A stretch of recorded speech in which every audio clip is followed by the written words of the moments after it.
disebut temanya membangun ummah madani.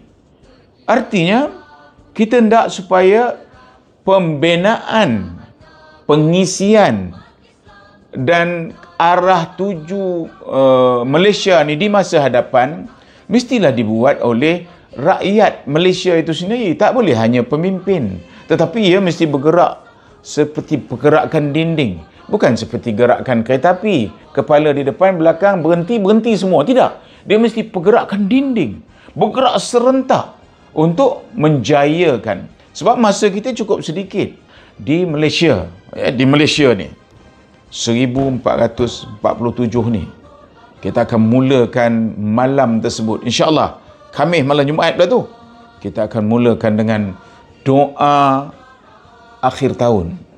Kita minta ampun kepada Allah kalau kita salah silap dan kita berkati apa yang kita dah buat.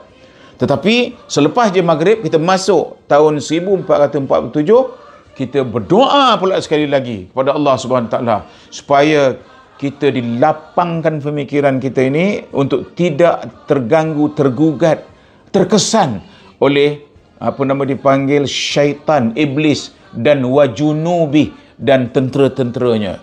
Inilah yang telah disebutkan oleh Al-Quran, musuh kita, syaitan, iblis. Bila kita nak buat baik, dia akan ganggu. Dan bila kita nak berpadu, kerana perpaduan itulah yang membawa Madinah itu bangkit. Akhirnya Madinah berjaya merubah umat Islam, Muhajirin, Ansar dan bangsa-bangsa lain dan agama-agama lain tegak berdiri sebagai satu bangsa bagi sebuah negara.